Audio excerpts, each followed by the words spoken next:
Hi, my name is Dr. Rangan Chatterjee, medical doctor, author of The 4-Pillar Plan, and BBC television presenter. I believe that all of us have the ability to feel better than we currently do, but getting healthy has become far too complicated.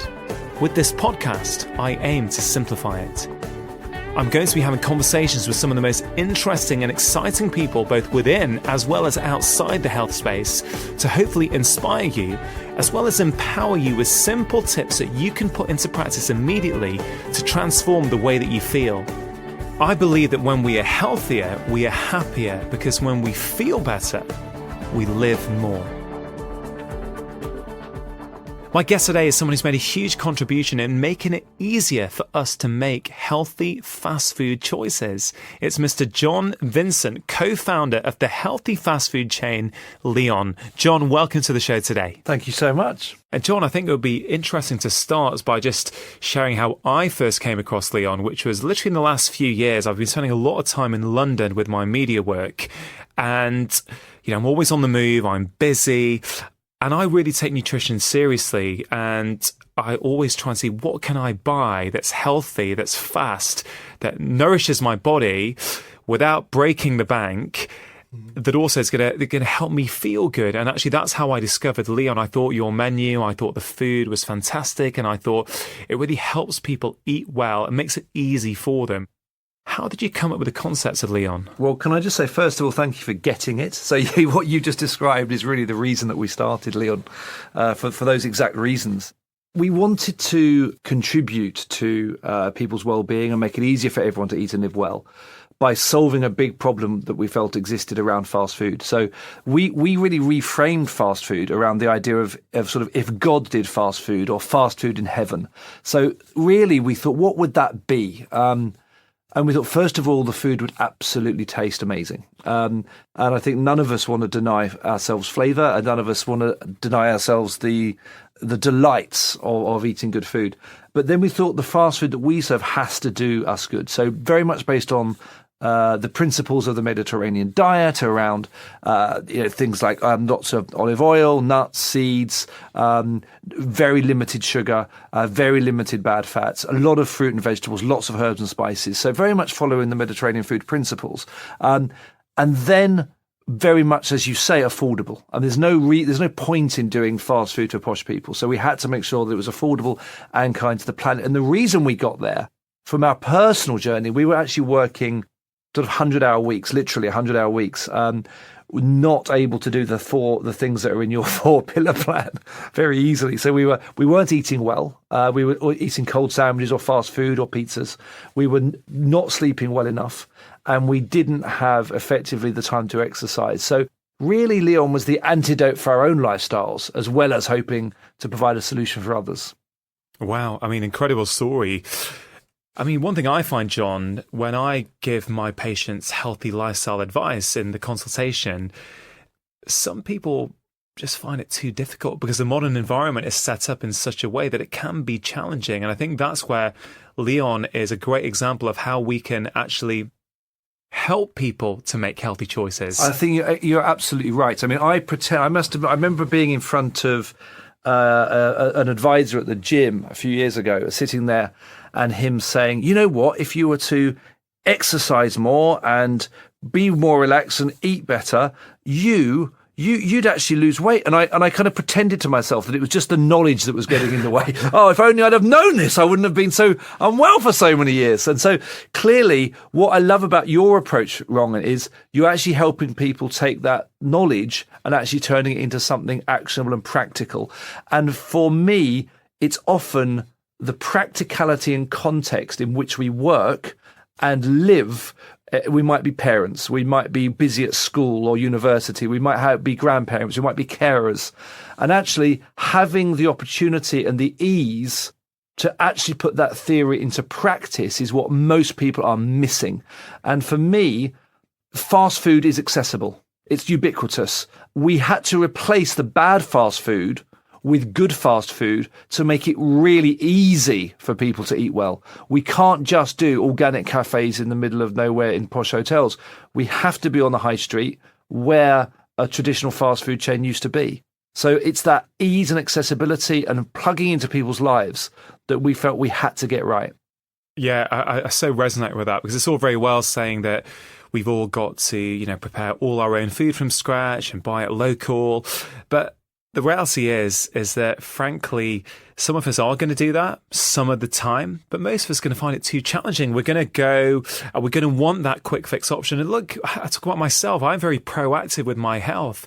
But you know what? When I am in London, I'm rushing around, but I don't want to compromise my diet where I can. So Leon is an obvious choice for me.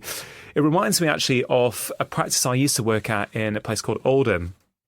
And we were right in the centre, and the population were, mostly on benefits and probably didn't have access to the sorts of things that many people who don't live in areas like that think are available to everyone. And it just frankly isn't true. We know that people of lower socioeconomic status have poorer health outcomes. I think there's a very good reason why that is.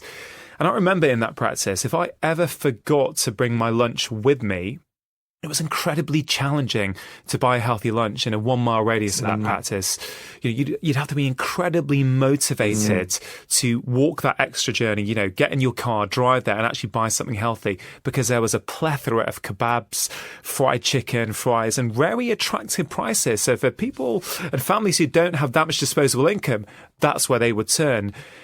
How do you see Leon being able to maybe bridge the gap in some of these areas? I think that's a great question. One of the things which I have been considering is, and we're making a decision at the next sort of meeting, I guess effectively board meeting that we have internally, is for every, say, 10 or 20 restaurants that we can afford to open in the high traffic areas that we do, that are at the moment places like Oxford or Birmingham, London, etc. Should we open them in the worst socioeconomic locations? So where the socioeconomic standards or the income levels are the lowest, and that's something that we're certainly looking to do. And there is a London borough who has asked us to open a Leon with potentially lower prices if they can subsidise the rent in the areas where people have the lowest access to good food. So I think we have to consider that, and we are considering that as part of our strategy. We also have to keep our prices as low as possible. And so the volume that we do through Leon, through the speed of service that we achieve, that allows us to keep our prices down. The challenge that everybody's going to have, the consumers of all income levels, is that prices may well go up in the next few years. We are looking at inflation in food. We are looking at potentially all costs going up. And at the moment, all retailers and food people are trying to keep a lid on prices and not push them up. But I think we're going to see unfortunately, some inflation in the next couple of years, where people are going to find it even more difficult to eat well. And the trouble is, if you put calories in an energy drink, or if you put calories in a cheap chocolate bar, unfortunately, those are cheap ways of providing fuel. And they're ultimately not the best ways of people doing what you write about in your book. Yeah, and I imagine it must be a real challenge as a business owner, because on one level, you need to start and you need to get a business that actually can deliver profit and do what it needs to do to be sustainable. And it's only if you can meet that goal that you can then start thinking about, actually, then how do we spread it out? Yeah. And I think often it's not realised that. It's like, well, why can't you bring prices down? Why can't it be cheaper? But I think you need to get a sustainable model that works for healthy fast food first. And it's hugely inspiring for me to hear that you guys are considering it. And I hope at some point in the future you are able to sort of follow through on that, because it would just be fantastic in those areas to see that it doesn't have to be as hard. And really, that's where I see health going. It's, I'm very proud of my book, but at the same time, I'm not stupid. I understand that actually giving people that information, of course it's important. Giving them knowledge, yes, of course it's important. Trying to give them practical tips, that's one step better, where hopefully this is how you can actually do it in your own life.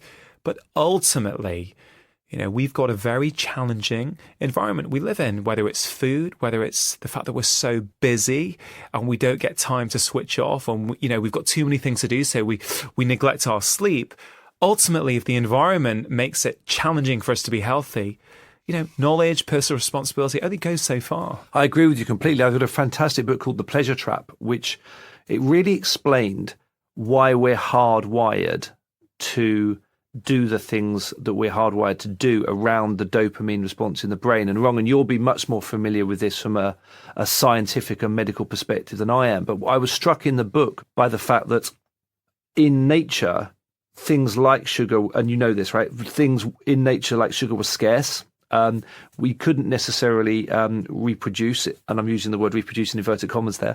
We couldn't necessarily get access to, sex. The issue of, we're programmed to want to seek a mate. We're programmed to want to seek sugar. And those things are there because ultimately in nature, we're programmed to preserve energy. So it's fundamentally to once we've caught something to rest. We're programmed to sleep when we can. We're programmed to reproduce. We're programmed to seek energy-rich nutrients like sugar and fat, which were scarce. And the general availability of those things now, and the general availability of things that substitute the dopamine response like drugs, we're all caught in this mega pleasure trap.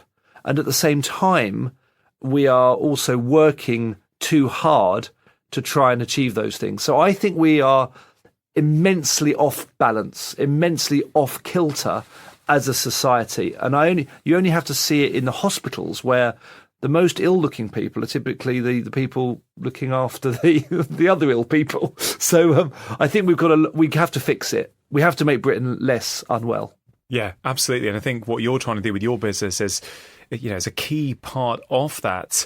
Have you seen that since you have set Leon up with your co-founder, which has been how long now? It's 13 years, unlucky for nobody. 13 years. Fantastic. Wow. So over 13 years now, Leon's been around. Have you seen other similar concepts coming up now? And in many ways you may have influenced those chains to actually set up. I do think that we were seen as very avant-garde strange food when we launched. And now the mainstream has come to us, I think it's fair to say. I'm not saying that we have created all of that. I certainly know that we've created some of it. And I think we have been of inspiration to other brands that now do similar things. And we were the first to do quinoa on the high street. We were the first to do things like porridge in the morning, which are now commonplace. The first to do poached egg pots. Some of those things are now, copied and followed on by others. But we've definitely seen the mainstream in a certain segment of the market move to us.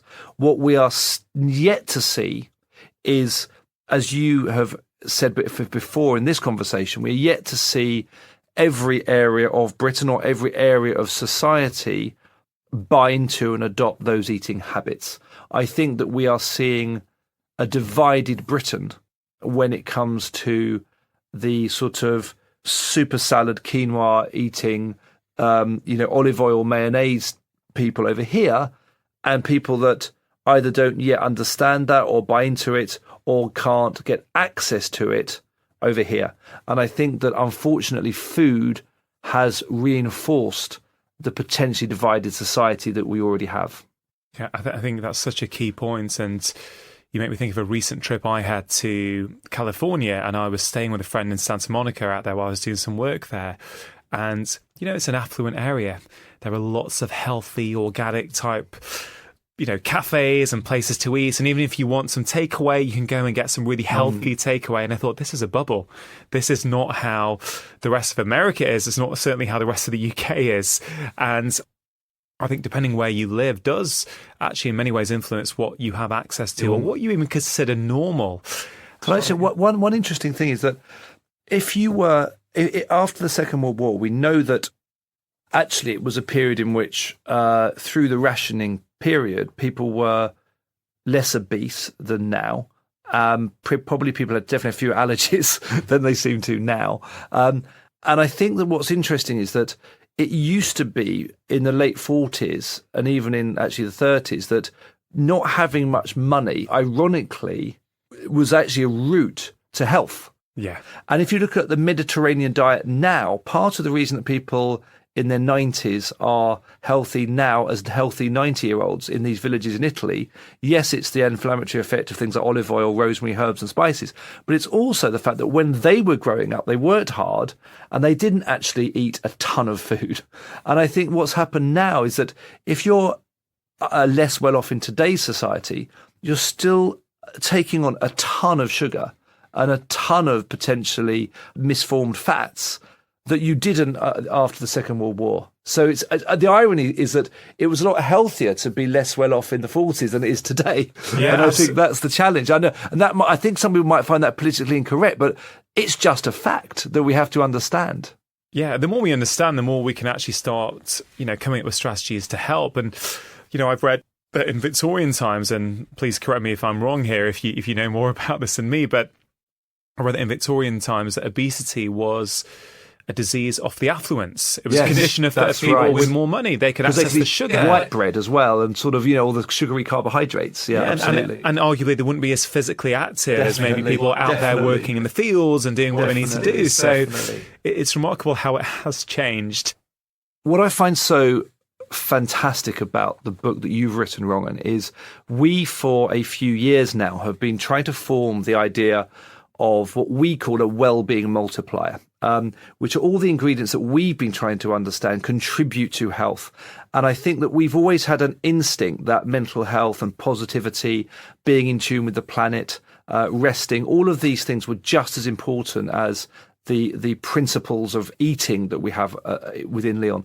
The reason that I'm so excited about the opportunity for us at Leon to tell more people about your approach and your book is because you have crystallized with scientific thinking, with your medical experience of seeing patients get better as a result of what you have practically done. That is why we at Leon are so excited about having the opportunity to tell more people this year about your book. And I think the 4-pillar plan is something that really can reinforce what we're doing to help our people do well. We do think very explicitly about how they eat. We think about their work environment. We provide Qigong and a very sort of peace-based martial art called Wing Chun, which is Bruce Lee's martial art. All of these things we have introduced because instinctively we felt that someone like you would come along and explain in medical terms what we've always instinctively felt.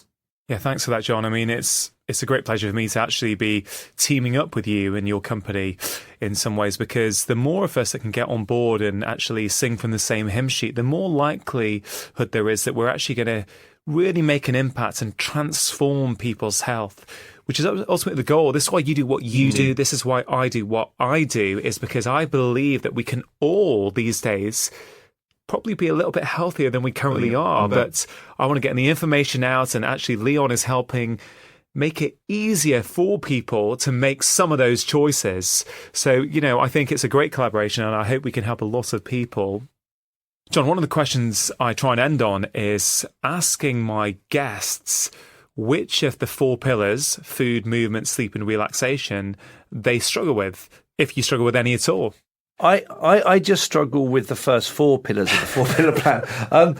I think anyone that pretends that they are perfect, I think we all look at people like Gwyneth Paltrow. I'm guilty of it. I produce cookbooks where it makes it look like I live this sort of Disney World lifestyle where I'm eating well all of the time. For me, I think that it is the hours that I work and the potential mental stress that I perhaps put myself under / and put under. And I think that the one thing that I've literally tried to do in the last week, and it's made a dramatic impact, a positive impact, is I no longer have my phone by my bedside. I used to be doing emails at 12:30. First thing I used to do was roll over at 6:30 in the morning and look at my emails or look at my WhatsApp or look at my social media. This last week, I've moved my phone from my bedroom down to my study. Now, the trouble is I don't have an alarm clock at the moment, so I've got to sort that out. But I think even some small action like that people can take can sometimes have a dramatic impact. And the one thing I found literally in the last week is just having a detox from the amount of information and technology and screens and social media that we are besieged by. I think that it has to start with mental health, and it has to start with being relaxed. that's the way to break the cycle of the kind of physical, mental challenge. And I think when I exercise, I know personally, when I have time to exercise, I feel amazing. It's literally chalk and cheese. So I think that for me, it's about making sure that I'm not trying to reach perfection. I'm not trying to reach nirvana. I'm just maybe exercising a little bit more. I'm putting my phone down and downstairs. I'm finding it time to have 3 meals a day. It is unbelievable how those basic things make a huge difference. And so I know when I do it well, and I know when I do it badly, and I have to apologise to my wife and kids for when I do it badly. Yeah, so thanks for sharing that, John. I think so many people are going to resonate with that. But it really is about making those small changes. Those small changes become new habits, and those new habits very quickly become our health and our happiness. John, the final question I'd like to ask you, and I think I'm going to reframe it for you. I normally ask... Is it about my tax return? How did you know? Is it the Columbo question? The final question, I think, that would be really interesting for people is not necessarily your tips for their well-being, but you're an employer. You very much prioritise employee well-being. And I think that's a big area, a big untapped area. How can we help our employees be healthier and happier? And that's something you guys take very seriously. Can you just share some of those top tips for people listening who may be able to take to their employers? Well, when we think about making it easy for everyone to eat and live well, because we're a service business and we genuinely care about the people we're in contact with every day that we work with, we start with the people who work at Leon. So we think that if they're well, A, that's a brilliant end in itself, and B, the customer is going to be happier because they're going to be served by people who are well. We all know that if we get in a taxi, we know within 60 seconds, is this a person that's going to cheer us up, or is this a taxi driver that's going to depress us? And so we have to have our own people well. And for us, it is these, what we call the sort of 6 or 7 elements of the wellbeing multiplier, which you very neatly and much more neatly have put into the 4-pillar plan. I would say for us, applying the 4-pillar plan as you do to your own life is exactly how you need to think about it with your own people. So rather than there being a magic new construct that one should introduce in order to look after your people at work, for me, it is just applying the same 4 pillars that one would implement for one's own life. So we think about the stress that people are under. And that fundamentally comes from having positive relationships at work. We know, don't we, that cancer survival rates are improved when one has positive relationships and support. And we put the positive relationship element based on kindness, based on courage, and based on self-leadership. We put all of those at the forefront of how we think about at Leon. We then make sure that our team members are eating 3 good meals a day. We give them a deep discount on the food. We give them meals whenever they're working at Leon for free. We then have built a Kwun, which is a Chinese well-being space and training hall that all of the team members can come to for free to have massage, Wing Chun, Qigong, yoga, and lots of other practices that actually help with their physical and mental well-being. And lastly, I think it's about making sure that when people fall off the rails, and maybe people suffer from depression in any organisation, people suffer from fatigue, having the safety net there with trained support to support those people who fall off the wagon. That's really very important to us. And we've had some examples of that at Leon where we absolutely have made sure that, I hope, that we are there for those people. John, I mean, absolutely incredible to hear that. I think what you're doing for society and trying to help people make better choices is fantastic. What you're doing for your own employees is incredible. And actually, it's inspirational. And I wouldn't be surprised if your Leon website gets a lot of inquiries from people listening to this saying, oh, that's the kind of company I'd like to work for, because it is that important. And you're right, there shouldn't be a separation between how we treat ourselves and how we treat our employees. It's one and the same thing, really, or it should be in any event. John, look, I have found that an incredibly interesting conversation. I really thank you for your time. If people want to find out a little bit more about yourself and what you're doing with Leon, how can they do that? Well, given the fact that I've just come off social media, I'm trying to work that one out. But anyone that would like to contact me. My email address is john@leonrestaurants.co.uk, john@leonrestaurants.co.uk. Plus, come to any Leon, speak to the manager, speak to what we call the managers mums and dads, speak to a team member, and ask the person from the restaurants to get hold of me and introduce you to me. I really believe in being available. I really believe in being contactable, and I would be delighted to hear from anyone that's got any thoughts at all. John, thank you so much for your time, and I very much look forward to working together with you. Thank you. That's the end of this week's Feel Better, Live More podcast. Thank you so much for listening, and I really hope you found the conversation useful, but also enjoyable. If you're not already, I'd highly recommend that you subscribe to this podcast so that you can be notified when the latest episode of my podcast comes out. I'd also be incredibly grateful if you consider going onto iTunes and giving this a 5-star rating so that I can get this information out and reach more people. It really does make a difference.